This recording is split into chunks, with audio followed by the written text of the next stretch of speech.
Assalamualaikum warahmatullahi wabarakatuh. Selamat bertemu kembali di perkuliahan online bersama saya Iman Sofik dari Universitas Sains dan Teknologi Komputer atau Universitas Tekom. Bagaimana kabarnya? Semoga dalam keadaan sehat selalu. Terima kasih sudah bergabung di video kuliah online ini.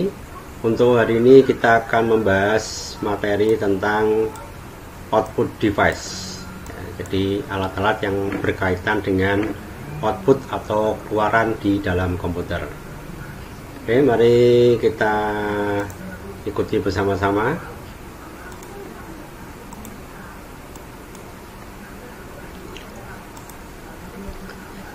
Ya, di bentuk output itu ada dua macam. Jadi ada output yang sifatnya permanen dan juga ada yang portable, ya bisa dilepas dari device pembawanya, kemudian juga bisa dibawa kemana-mana. Alat yang biasanya umum digunakan di sini adalah printer dan microfilm, ya microfilm. Jadi semacam seperti MMC dan sebagainya. Kemudian ada juga output yang berbentuk kedua, bisa berupa video display, flat panel ataupun speaker. Kemudian juga ada output yang bentuk ketiga, yaitu menggunakan media magnetic disk atau disk drive.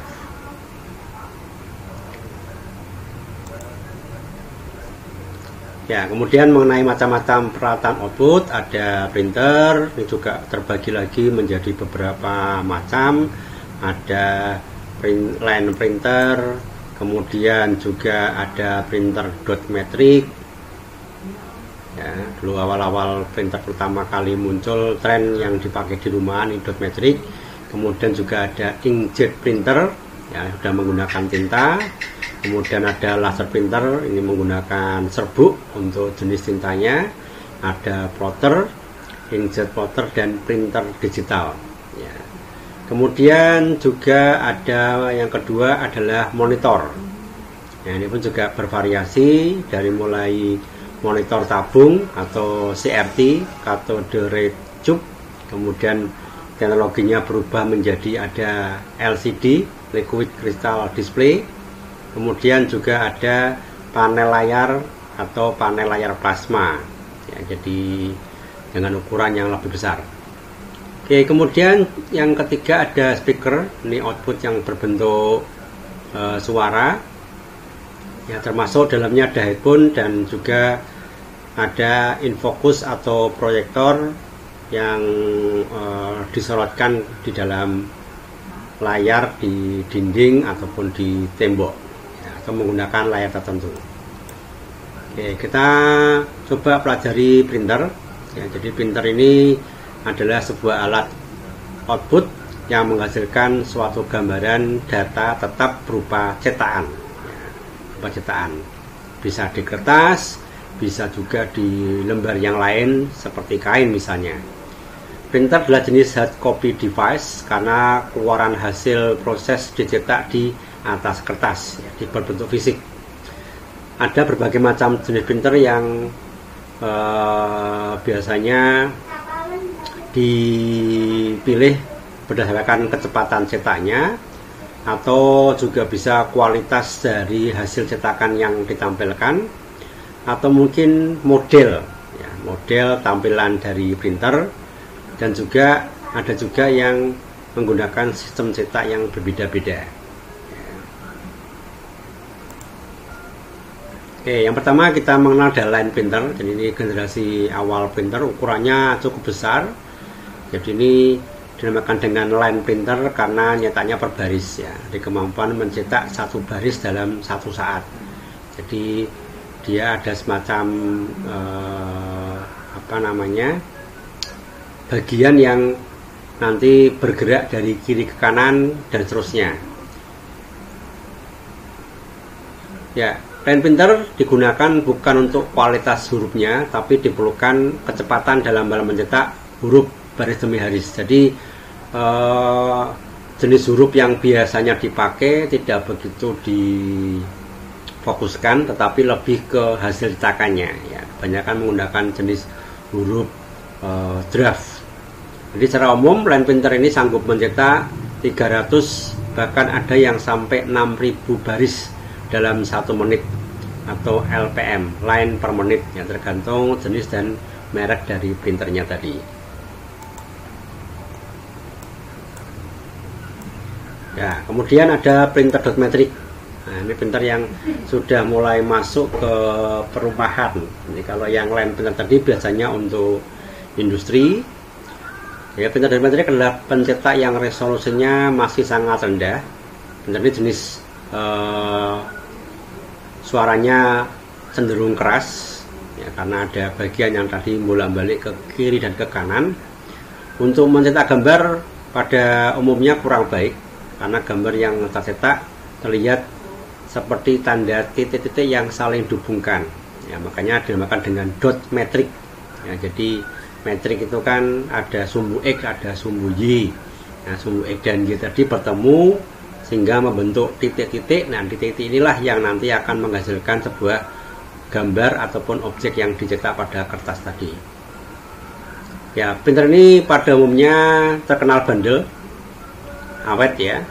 Jadi sempat tren pada saat muncul wartel ya, wartel di warung telekomunikasi. Jadi telepon yang dulunya tidak banyak orang punya handphone, jadi kalau belum punya telepon rumah ya memanfaatkan wartel tadi. Nah, kemudian durasi berapa lama seseorang itu memanfaatkan teleponnya itu akan dicetak dengan printer dot matrix.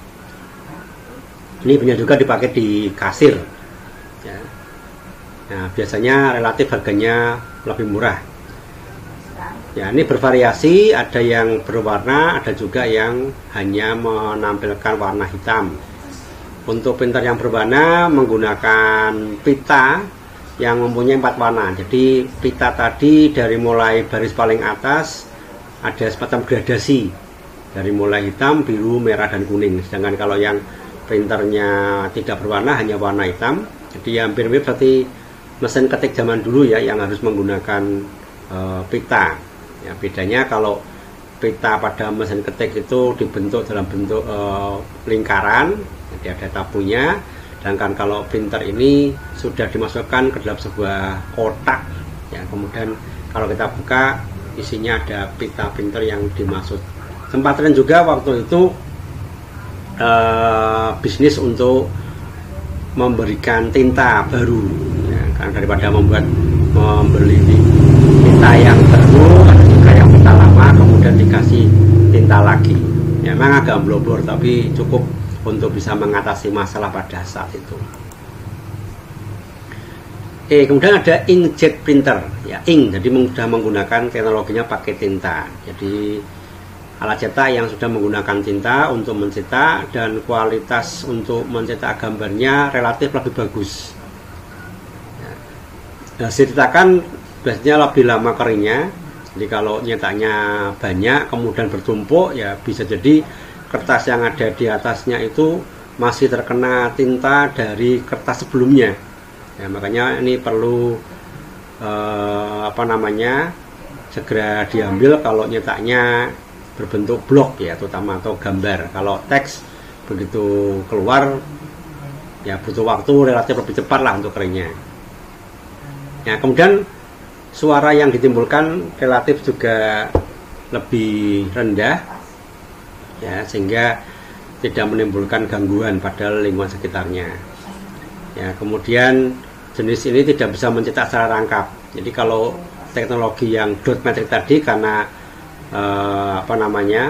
ada semacam jarum yang dituliskan pada kertas, sehingga masih memungkinkan beberapa kertas itu dijadikan satu kemudian dicetak bersamaan dengan memanfaatkan karbon, persis seperti mesin ketik zaman dulu manakala kita ingin mencetak beberapa surat sekaligus. Nah, kalau yang teknologi ini tidak bisa ya, jadi harus satu persatu cetaknya. Cuma relatif lebih cepat proses untuk cetak di dalam kertasnya. Kemudian teknologi yang berikutnya adalah laser printer.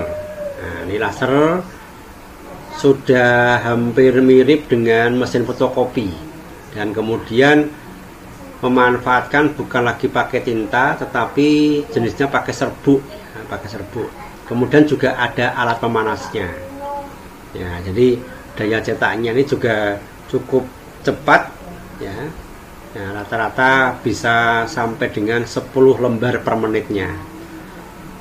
Ya, kualitas hasilnya tentu saja juga sangat bagus, warna yang ditimbulkan, tetapi tentu saja harganya juga relatif lebih mahal.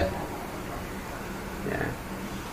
Jadi proses cetaknya dilakukan dengan memfokuskan gambar yang akan dicetak ke titik per titik yang dilakukan oleh semikonduktor laser. Nah, jadi ada bagian semikonduktor laser yang nanti mencetak tampilan yang ada di kertas, kemudian seketika dipanaskan sehingga menempel. Dan kalau terkena air relatif tidak hilang ya, dibandingkan dengan yang model yang tinta tadi, yang ink tadi ya, sehingga lebih awet ini. Oke, kemudian juga ada plotter ya, plotter ya, jadi merupakan jenis printer yang memang dirancang khusus untuk menghasilkan output komputer yang berupa gambar ataupun grafik ya, grafik. Ini biasanya bisa dipakai oleh para insinyur untuk membuat desain rancang bangun dan sebagainya. Head dari plotter terdiri dari beberapa buah pena berwarna yang secara terus-menerus bergerak ke atas kertas gambar guna menghasilkan gambar yang sebelumnya telah dirancang pada sebuah komputer. Secara umum, bagian yang ada pada plotter terbagi menjadi dua, yaitu drum plotter dan tabletop plotter atau flatbed. Jadi drum plotter ini yang fungsinya untuk menampung tinta, sedangkan yang tabletop ini fungsinya untuk meletakkan kertas atau gambarnya tadi ya. Ya, ini tampilan dari inkjet plotter. Itu ukurannya memang cukup besar. Jadi merupakan jenis plotter yang menghasilkan berbagai image dengan menggunakan semprotan tinta dari berbagai warna. Inkjet plotter dapat menghasilkan berbagai kombinasi warna secara cepat, tenang, dan tepat. Nah, ini bisa dipakai untuk mencetak ukuran kertas yang sangat besar seperti sekarang ini, misalnya trennya pakai MMT, kemudian pakai spanduk ya, kaos dan sebagainya. Ini menggunakan jenis inkjet plotter. Oke, kemudian juga ada printer digital. Ini mencetak gambar secara langsung dari kamera digital tanpa membutuhkan adanya sebuah PC. Ya, pernah dulu ada jenis kamera yang sudah ada kertasnya, kemudian begitu kita cepret kertasnya bisa kita ambil terus dikeringkan dulu baru kelihatan waktu itu, lupa saya ya. Tetapi masih juga bisa dihubungkan ke PC. Jadi kalau yang saya ceritakan tadi hanya bisa sekali ya. Ya, pada setter video ini Sony melengkapi produk video kameranya yang dapat terhubung langsung dengan sebuah printer mini. Jadi langsung dari kamera dicetak ke printer yang sudah disiapkan. Ya, kemudian yang kedua ada monitor ya, jenis monitor. Jadi monitor ini adalah, kalau printer di hard copy device, jadi terlihat fisiknya hasilnya, sedangkan kalau monitor ini soft copy, karena kita hanya bisa melihat tampilannya di layar ya, dari berupa sinyal elektronik, dalam ini berupa gambar yang tampil di layar monitor. Gambar yang ditampilkan ini merupakan pemrosesan data ataupun berupa informasi masukan. Monitor pada awal ada monokrom yang hanya menampilkan warna hitam dan putih, atau bahkan waktu itu menggunakan warna hijau dan hitam. Kemudian muncullah ada teknologi CGA, Color Graphic Adapter, jadi bisa menghasilkan lebih banyak warna, sekitar 16 warna waktu itu dengan resolusi 640 x 200 pixel. Kemudian muncul ada teknologi EGA ya, di teknologinya lebih tinggi lagi dari CGA. Kemudian ada lagi VGA setelah itu ya, ada VGA. Kemudian sampai sekarang kita merasakan ada teknologi HDMI dengan resolusi yang semakin diperbesar, bahkan 4K. Oke, kemudian ada CRT. Nah, ini jenis monitor yang menggunakan tabung. CRT bekerja dengan melewatkan aliran elektron dari alat semacam elektron gun, difokuskan dan diarahkan ke medan magnet. Jadi sebenarnya di ujung ini ada semacam kayak elektron yang ditembakkan ke dalam tabung yang di depan, sehingga kita bisa melihat gambar.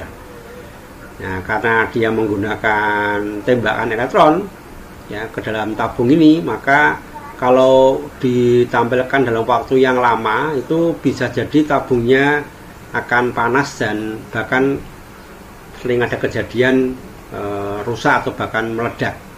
Nah, ini karena tembakan elektron yang terus-menerus pada bagian yang sama. Oleh sebab itu pada awal-awal generasi Windows diciptakan ada namanya screensaver.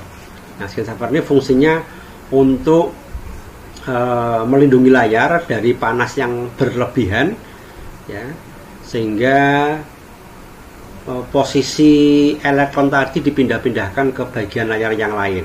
Nah, dengan demikian tidak hanya terfokus pada bagian yang sama ya, mirip seperti kalau misalnya Anda menggunakan kaca pembesar, kemudian Anda fokuskan hanya pada satu tempat saja di bawah sinar matahari, maka lama-lama objek yang Anda sorot tadi akan menjadi terbakar.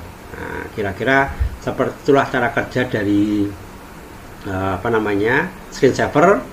Dia memindahkan supaya sorot elektron tadi tidak hanya mengarah pada satu tempat saja. Makanya screensaver ini bentuknya berupa gambar bergerak atau animasi.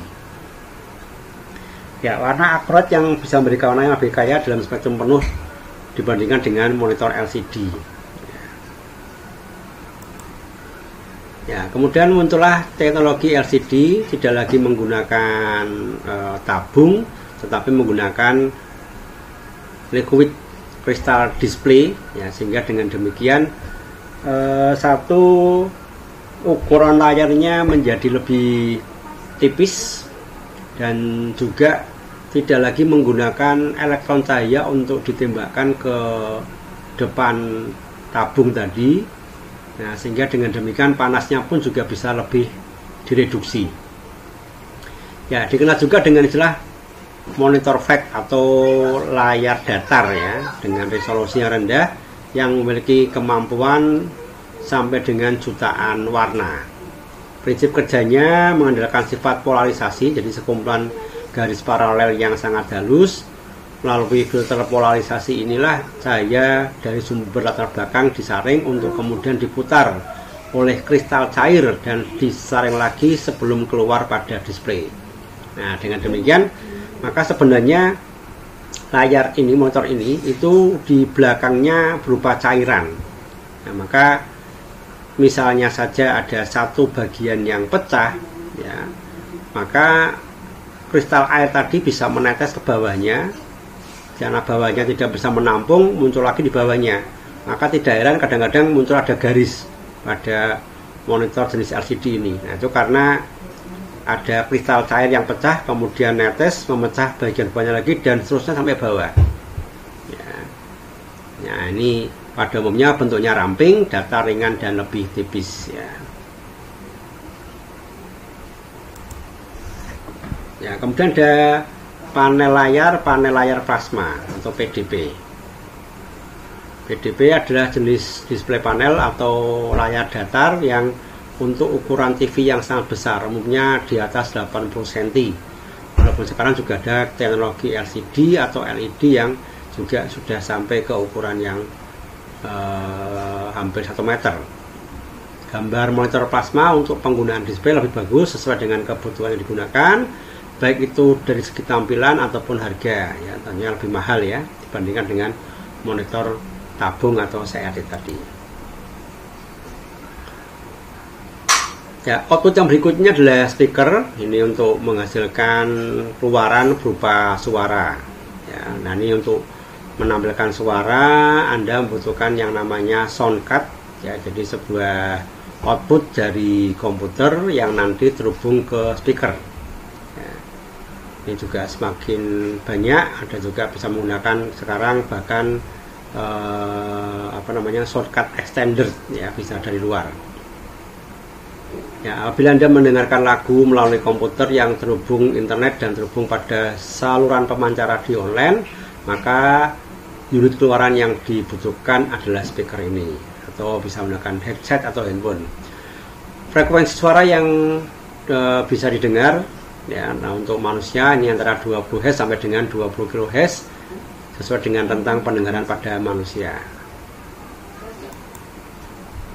Oke, ada ini untuk mengenal jenis-jenis speaker, ada tweeter, biasanya ukurannya relatif kecil antara setengah in, kemudian ada mid-range ya, ini untuk suara vokal biasanya ya, kemudian ada mid-bass, ini yang berdentam itu ya, dentam, dan juga ada yang subwoofer, ini frekuensi untuk rendah atau suara bass, dan ukurannya biasanya relatif lebih besar ya, sampai ada yang berapa 15 in atau mungkin 20 in ya, untuk konser-konser musik-musik yang di outdoor ya, ini supaya gelegar suaranya itu terdengar ya, ini butuh subwoofer atau mid bass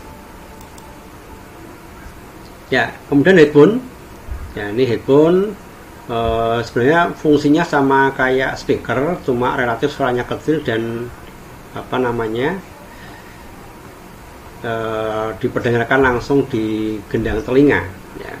Cara kerjanya, suara yang telah diinputkan melalui mikrofon dikirim ke sound card data digital, kemudian diproses oleh bagian yang namanya DSP, Digital Signal Processing, yang bekerja dengan DAC, data analog converter, kemudian mengubah sinyal digital tadi menjadi analog dan dikeluarkan melalui headphone ya.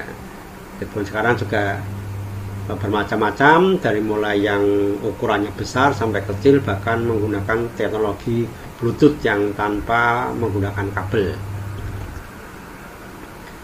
ya. Kemudian ada infocus, ini sebenarnya fungsinya sama seperti monitor juga, jadi dia membutuhkan objek lain yang digunakan untuk menerima sinyal tadi ya, umumnya berupa layar berwarna putih atau tembok ya. Sebaiknya menggunakan bagian yang memiliki permukaan datar ya, whiteboard dan sebagainya ya. Ini jenis infocus, teknologinya juga semakin berkembang, bisa dihubungkan ke televisi, bahkan ada juga yang menggunakan teknologi sekarang mirrorcast ya, jadi dari handphone kemudian langsung bisa diletakkan di proyektor tanpa harus menggunakan kabel atau menggunakan sinyal wifi ya. Itu demikian untuk beberapa peralatan input yang bisa kita bahas. Tentunya masih banyak peralatan input yang lain yang digunakan, maka demonya bagian-bagian atau yang tadi kita pelajari ini yang paling banyak digunakan ya. Terima kasih atas perhatiannya. Ketemu lagi pada materi dan pertemuan yang akan datang. Jangan lupa like and subscribe. Saya akhiri. Wassalamualaikum warahmatullahi wabarakatuh.